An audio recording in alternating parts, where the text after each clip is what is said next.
Le premier effet que nous allons aborder, c'est le vibrato. C'est un effet emblématique du saxophone. Vous pouvez l'entendre chez Stan Getz, Dexter Gordon, Sonny Rollins. Évidemment, chaque musicien va jouer un vibrato différent. Le vibrato est donc utilisé de manière emblématique par tous les saxophonistes, de manière différente, selon le classique, le jazz, le reggae par exemple. Il y a plusieurs formes de vibrato. Le vibrato, finalement, c'est une ondulation du son.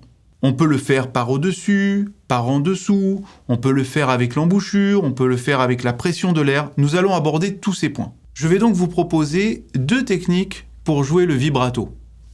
Traditionnellement, le vibrato se joue avec les lèvres, en ayant une pression sur l'anche avec la mâchoire inférieure. Je vous montre.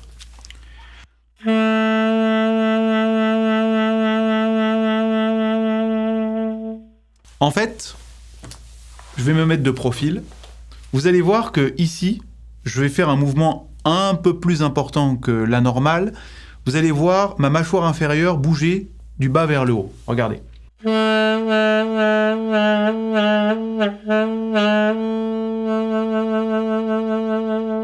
Voilà. Ça, c'est la première possibilité avec la mâchoire inférieure. Je détends, je repince, je détends, je repince. Et je vais plus ou moins vite. On verra plus tard, il y a plusieurs vitesses et plusieurs possibilités sur le vibrato. La deuxième possibilité, c'est de faire le vibrato avec la pression de l'air. C'est-à-dire que tout simplement, on met plus ou moins de pression. Si je voulais un peu caricaturer, c'est pas tout à fait le cas. Je dirais que je souffle plus ou moins fort. Mais quand je souffle plus ou moins fort, je vais également changer la quantité d'air qui rentre. Alors que la pression, c'est autre chose. Il y a la pression et le débit. La pression, c'est un tube qui est rempli d'air. Le débit, c'est la quantité, la taille de ce tube. Pour faire beaucoup plus simple, vous mettez plus d'air et vous en mettez moins. Je vous montre.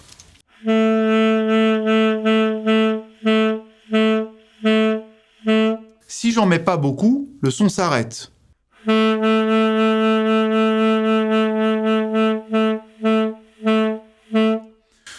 Voilà les 2 possibilités de faire le vibrato. Moi, j'aime bien utiliser les 2 en même temps. C'est-à-dire que je bouge à la fois légèrement la mâchoire inférieure, la lèvre inférieure, cette partie-là, mais également avec la pression de l'air.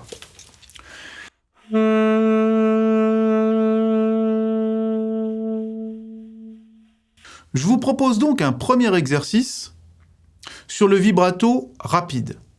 Petite précision, sur le vibrato rapide, il était utilisé en saxophone classique par Marcel Mull, par exemple.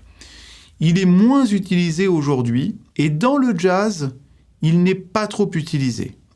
Nous allons quand même le travailler pour être capable de le réaliser, et pour plus tard, choisir la vitesse d'exécution entre très rapide, moyennement rapide, lentement ou très lent. Je vous propose de faire des questions-réponses avec un métronome, sur 4 temps. Je vais donc vous jouer la note Do sur 4 temps et ensuite vous jouerez cette même note que vous avez sur la partition en essayant de reproduire le même vibrato que moi. Ensuite nous passerons à la note Ré, puis la note Mi, puis la note Fa, puis la note Sol, La, Si et Do. J'ai choisi de vous proposer de le faire avec le métronome à 60 à la noire. Pourquoi ? Parce que le vibrato, à l'époque, on disait que c'était 120. Donc là, ça va être un équivalent de double croche à 60. Donc 1, 2, 3, 4, 1, 2, 3, 4, 1. Ça fait un peu ça.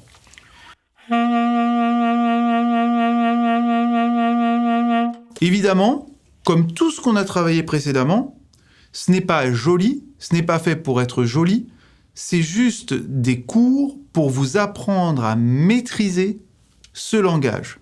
Plus tard, nous allons voir comment faire pour phraser et que cela soit agréable à l'oreille, joli à jouer et que ça vous fasse plaisir de le jouer.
Le deuxième exemple de vibrato sera un vibrato lent.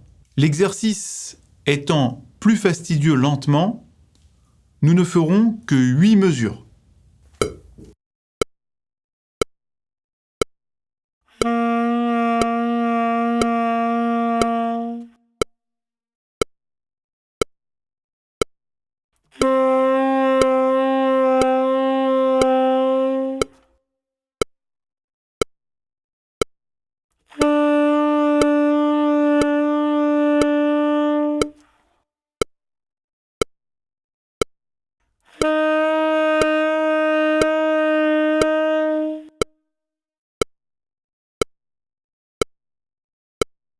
Quand on joue le vibrato lentement, il n'y a pas de mesure à respecter. Vous avez remarqué que je ne l'ai pas forcément fait de manière régulière. Ce qui est assez difficile, c'est d'arriver à compter les temps tout en faisant un vibrato qui n'est pas mesuré. Dans le vibrato rapide, je vous avais dit que je le faisais à 120 en croche ou à 60 en double croche, mais il y avait 1, 2, 3, 4, 1, 2, 3, 4. C'était métriquement maîtrisé. Quand on fait le vibrato lent, on peut le faire comme je viens de le faire, sans une décomposition du tempo. C'est beaucoup plus difficile. Je vous propose donc de faire ce même type d'exercice sans moi. Vous jouez une mesure de 4 temps avec un vibrato lent, vous laissez passer 4 temps de silence et vous reprenez à la mesure suivante avec ce vibrato lent. Et ensuite, de nouveau, une mesure de 4 temps de pause. Cela vous permet de voir comment vous allez placer votre vibrato lent. Je vais vous proposer maintenant de travailler ce vibrato de 2 manières différentes. Nous avons vu que nous pouvions le travailler rapide, lent. Vous pouvez donc varier tous les tempos comme vous le voulez. Nous pouvons également faire un vibrato vers le haut ou vers le bas.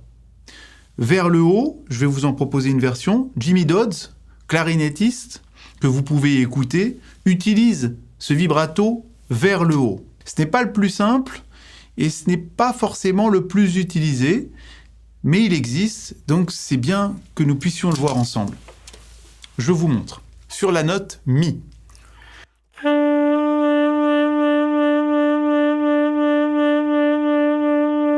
Ça signifie donc que je pars de mon Mi et que par une pression de la mâchoire, je monte la note et je la redescends. Je monte la note et je la redescends. Donc ce vibrato se fait au-dessus.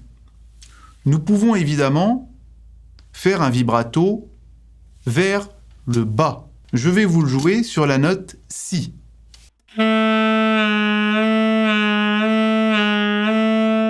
Évidemment, je le fais de manière caricaturale, on entend presque un demi-ton. Si je le creuse moins, je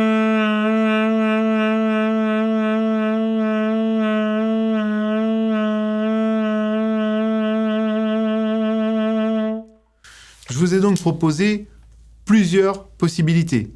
Rapide, lent, plus creusé, c'est-à-dire plus bas, ou alors pas très loin de la note originale. Je vous remontre.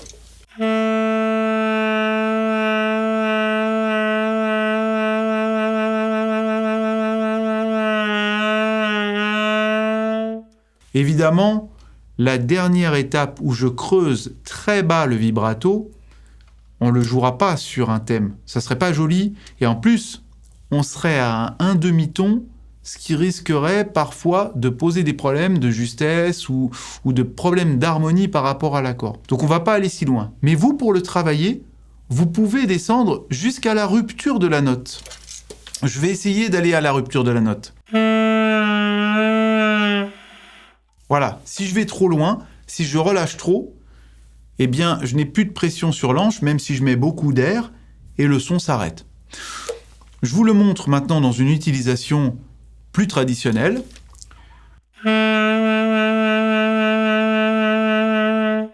Donc ça, c'est le vibrato vers le bas. La dernière possibilité, c'est le vibrato à cheval sur la note. Le saxophoniste emblématique du vibrato à cheval, c'est Sidney Bechet. C'est-à-dire que si on prend la note Si, il va passer au-dessus de la note, puis en dessous, puis au-dessus, puis en dessous. Exemple, donc je vous joue un Si. Alors là, c'est un petit peu caricatural, bien sûr.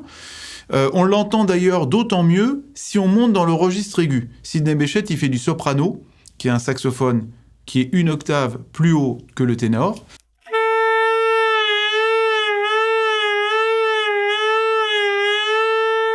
On peut le faire plus vite.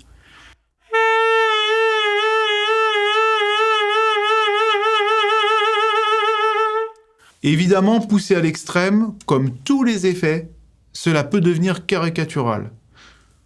Faites toujours attention à ce que l'effet s'imbrique bien dans la musique, dans la phrase musicale, dans l'interprétation que vous allez faire. Une petite astuce, en jazz, on utilise très souvent le vibrato, majoritairement sur des fins de phrase et sur des notes de valeur longue. J'aime beaucoup utiliser le vibrato, non pas à un tempo donné, mais plutôt le ralentir au fur et à mesure et le creuser davantage. Par exemple,